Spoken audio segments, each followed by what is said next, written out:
when our fear possesses us, when we are under the spell, the hypnosis of our own fear, we can't bring ourselves to a calm state. We generate stress, fight, flight, or freeze.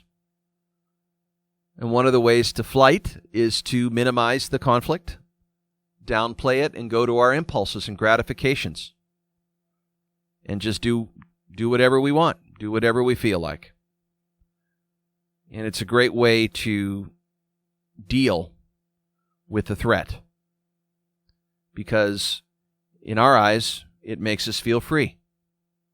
But there are unintended consequences, because what we're being asked for is to pay attention to the collective, to the community, because we see how our actions are interdependently connected to affecting other people who could get sick through our behavior. So we must take caution. We take caution because of the ecosystem.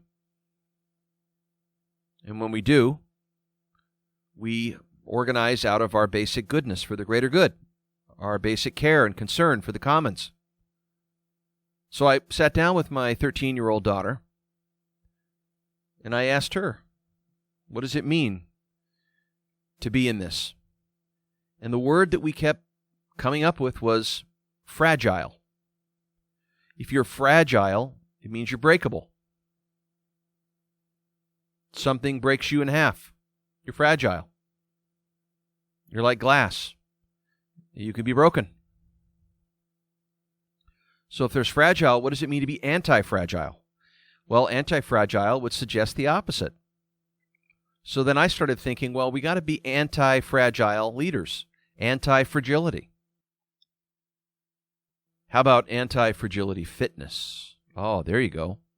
Well, that's good. Anti-fragility fitness. I like that.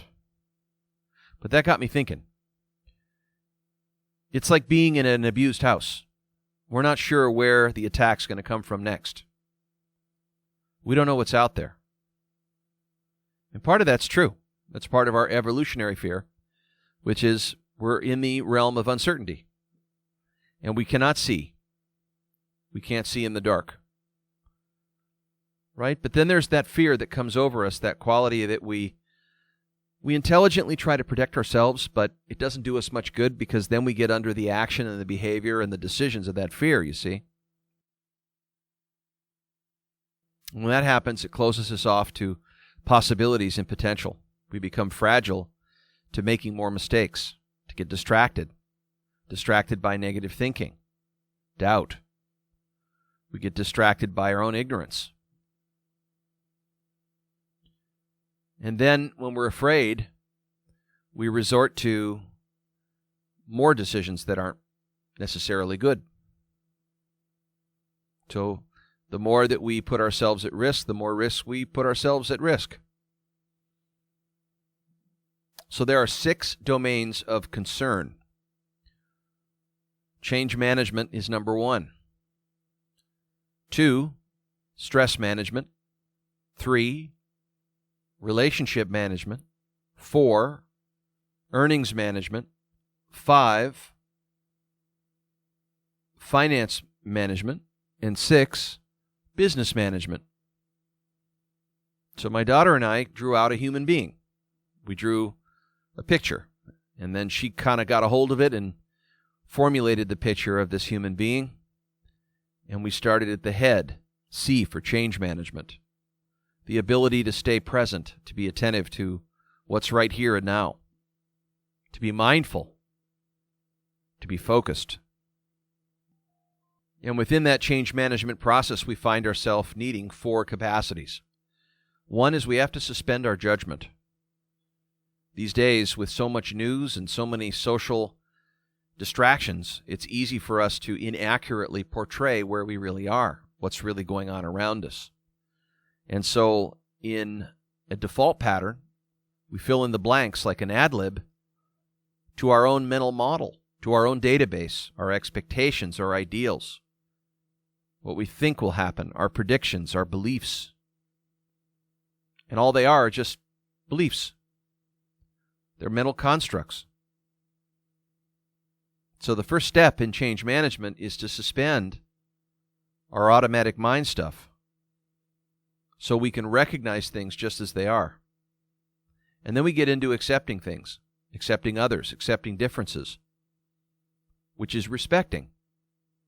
And respecting is a heart perception. It's not a head perception. It's not intellectual. It's emotional. By opening our hearts and letting go of cynicism, we can see where other people are. We can sense where they are in their suffering. And so we can use our sensing perceptions to really get a hold of where other people are outside of our own bubble. And we can do this by hearing voices other than our own, from all sides of the earth, from other parts, geographically. We can sense what's there.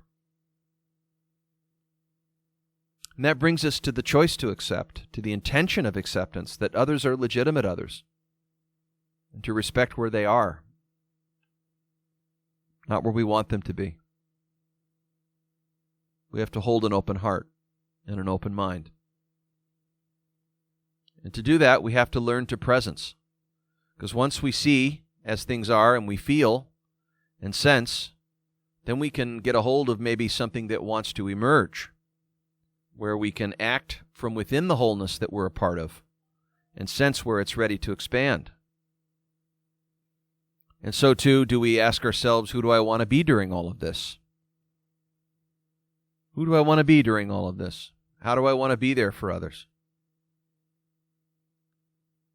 And we turn in the direction of our own wisdom and follow it with alacrity, willingness, courage. And then we voice what shows up for us, what matters to us, what presents itself. Once we voice it, we can notice it. We can make it real. We can give it validation without being reduced. Listening, presencing, voicing, suspending, respecting. These are the qualities of meeting the challenge of change. This is about changing our interior condition. We have to let go of fear and let come something different, something new, something waiting to be born through us. We have to realize that the change is not being done to us, it's happening for us, so that we get to do something constructive.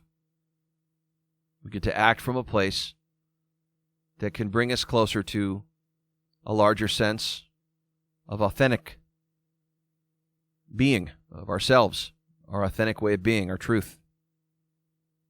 What we're talking about is primordial. It has no reference to the past. It's pure transcendent into the conversational nature of reality, that whatever we had before, we stand there at the gateway and it can't survive it. So change management has to do with showing up, seeing what has heart and meaning, respecting, seeing without criticism and judgment, and not being attached to the outcome, being open to it, letting go of fear. That's the walk.